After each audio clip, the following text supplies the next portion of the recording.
Chưa nuôi lên chỉ vươn lên tươi sáng, lòng kiên trì vươn lên tươi sáng.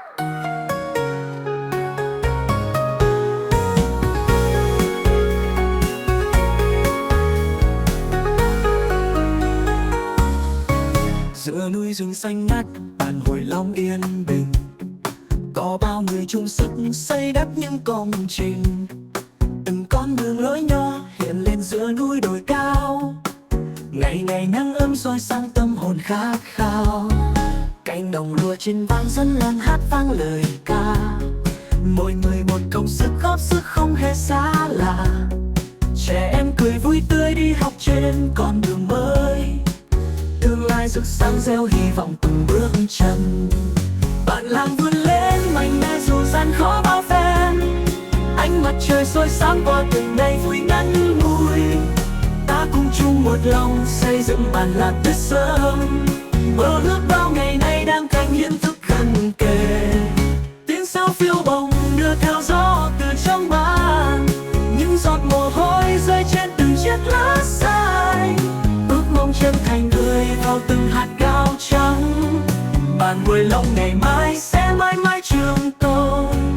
Cây trái chín mọng lành dân làng thêm hăng say, ngày đêm góp sức không ngại khó không ngại nhọc.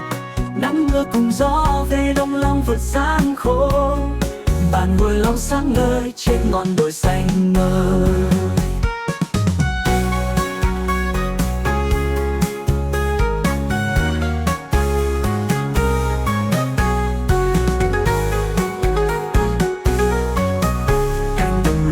Trên vàng dân làng hát vang lời ca, mỗi người một công sức góp sức không hề xa lạ. Trẻ em cười vui tươi đi học trên con đường mới, tương lai rực sáng gieo hy vọng từng bước chân. Bạn làng vươn lên mạnh mẽ dù gian khó bao phen, ánh mặt trời soi sáng qua từng ngày vui ngắn ngủi. Ta cùng chung một lòng xây dựng bản làng tươi sớm, mơ ước bao ngày nay đang thành hiện thực gần kề.